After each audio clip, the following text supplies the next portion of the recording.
welcome back to my channel. Today I'm going to be talking about my summer reading list. I have my blog is runright.net. I did a post called the adult summer reading list because you know kids get a summer reading list when they leave school for the summer holidays, and I think why shouldn't adults have a summer reading list as well? So this summer I'm doing a challenge. So the challenge starts on July 1st. It goes until the end of October. So I'm going to be telling you the 10 books that I'm going to be reading for the challenge. Correction, there are 10 categories, but I'm only going to be giving you 9 because I kind of jumped the gun a little bit. I chose my 10 books, but I made a mistake. One of the books that I was supposed to start reading on July 1st, I accidentally read it last week. So no problem, I just have to choose a different book to fulfill that category. And since I made my little bloopy, I'm going to replace the book in that category with another book that someone has already chosen to satisfy that category. I'll tell you more about it later. So the first category was a freebie. Sometime last year, I think, I read the book Landline by Rainbow Rowell. I didn't love it. And I didn't like... Is it hard for you to see me? Is there a glare on my face? It's kind of hard for me to see you, but who cares? Who cares about me? It's all about you. So last year, I read Landline by Rainbow Rowell. I didn't love it. Everybody was just like raving about Rainbow Rowell because at the time she had released maybe 3 or 4 books and everybody was just talking about her, raving about her books. And I said, you know, this can't be right. It must be that this is a one-off. Maybe her other books are fantastic. And so I told myself that, you know, Karen, because I always speak to myself and I always call myself when I speak to myself.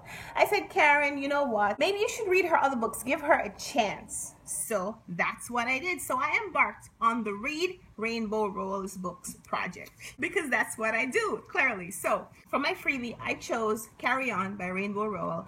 This would be my 4th book that I'm reading from her. And I don't want to say too much yet about my conclusions about her writing history, but I must say, Landline was my least favorite Rainbow Rowell book.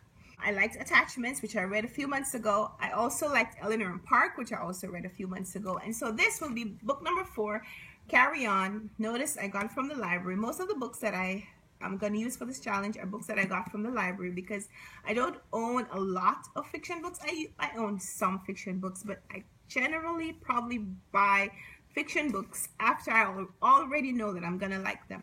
Unless, of course, they're self-published books. I buy self-published books just to support the authors. I too have a self-published book. I talk about that more in another video. But in general, I like to know what a book is about before I go to add it to my collection. And so a lot of I just hit myself in the face. Is that karma?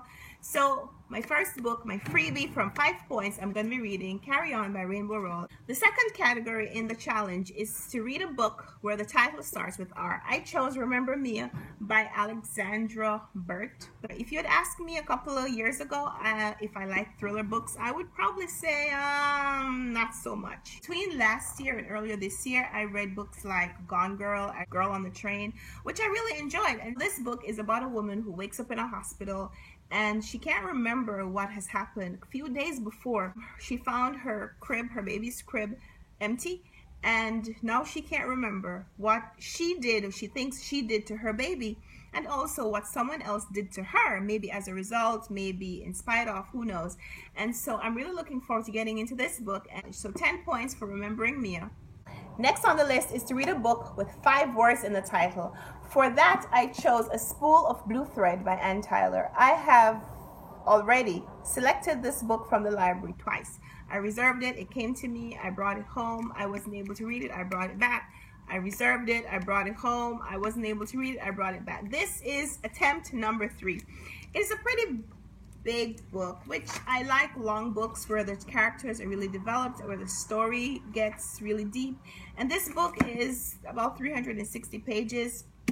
It is written by Ann Tyler, who is pretty mature. And so I think that someone of her age who's still writing must have a lot of character depth and maturity to really bring to publishing a new novel. And so I can't wait to check this one out. I say I can't wait. Apparently I can wait since I already waited my 2 previous times that I reserved the book, but forget that story. When I finished reading A Spool of Blue Thread, I would have gotten another 10 points for the challenge. Our book with a mostly blue cover. When I saw the category, I started looking for books, and I was like, books with mostly blue covers. How will I know this to reserve it from the library? Except I already have a lot of books that have mostly blue covers. Now, I probably wouldn't have chosen any of these books for the category because most of the books, like I said, are going to be fiction, and I've already read most of these books. I've already read all of these books. I own them. Most of the books that I own, I've read. Not all. Not all. Not all. I haven't read all the books that I own, but that's another story for another time. When I was looking for books with a mostly blue cover, I came up on this book, The Rosie Effect, which is the second book in the Don Tillman series. Now, I said, sounds interesting. And so I looked for The Rosie Project, which was book number 1.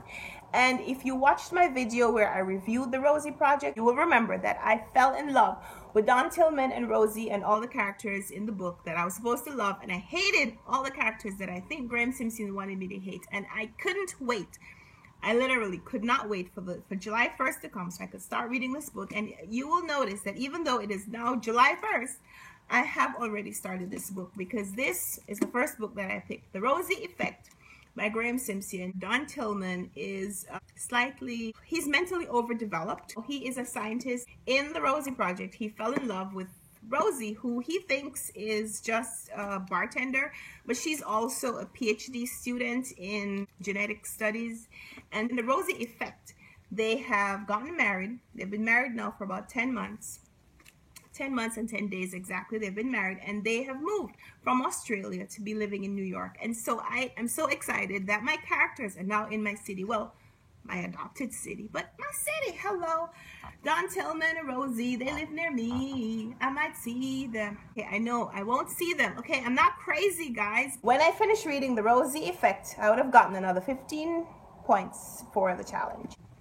Next category on the list is to read a book that has twins as characters. I've been making my way through the books that Rainbow Rowell has written, and so when I saw that Fangirl has twins as characters, I said, let's give this one a go, because when I finished this book, I would have read all of Rainbow Rowell's published books. I don't know if she has other books, but this would have been my 5th Rainbow Rowell, and that will complete my other challenge to myself, my self-challenge, which is to finish all of Rainbow Rowell's books, and this will give me another 20 points. So I told you that I kind of made a little bit of a boo-boo. I chose this book for a category and I mistakenly read it before the challenge date started. So the category is to read a book that's been made into a movie. I'm going to be choosing something else from the list, so I'll update you when I've chosen that book. 20 points. Another 20 points for choosing a book that has been made into a movie.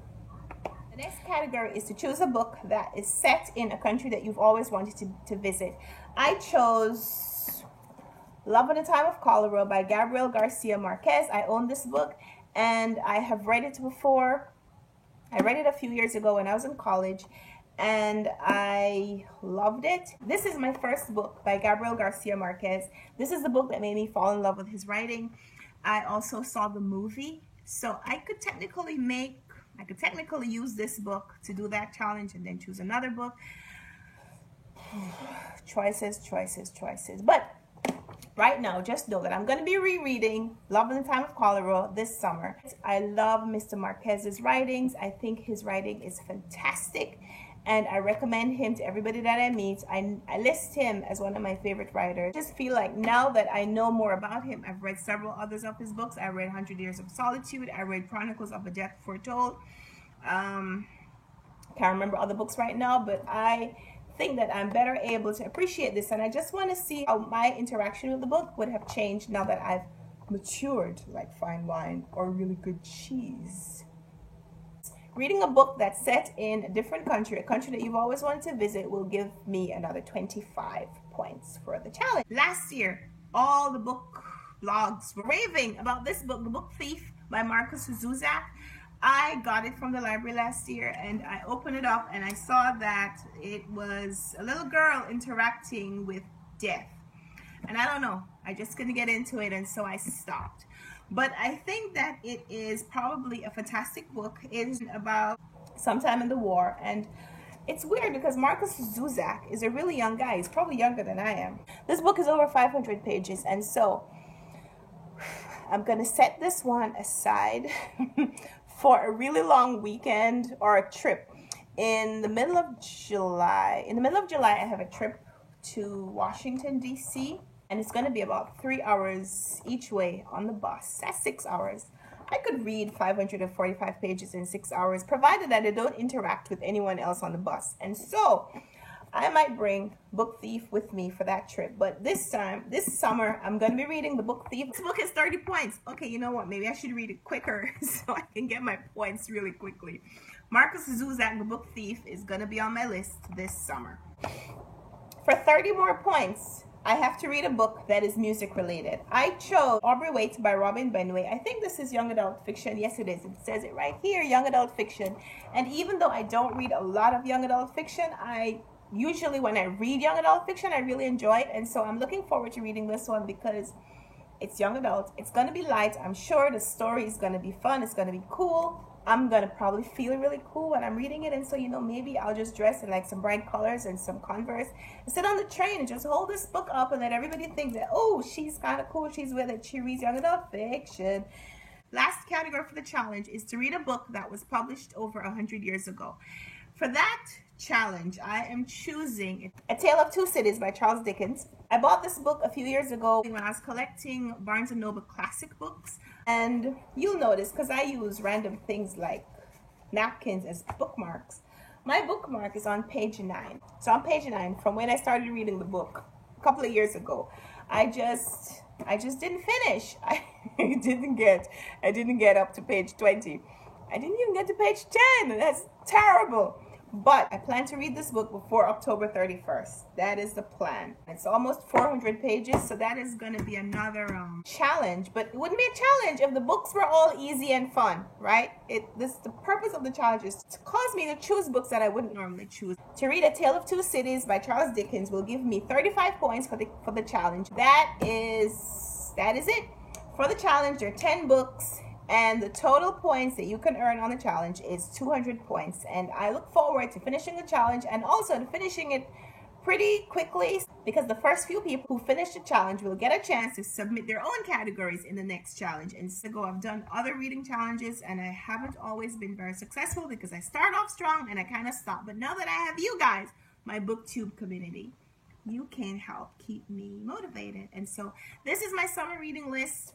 This is the fiction part of my summer reading list. If you've read any of these books and you want to share some comments, some thoughts with me, please send me a comment down below. Thanks for watching. I hope you'll subscribe to my channel if you aren't already. I look forward to sharing more book reviews and more book ideas and more book kind of videos with you. So thanks for watching. Hope you have a wonderful day. See you soon.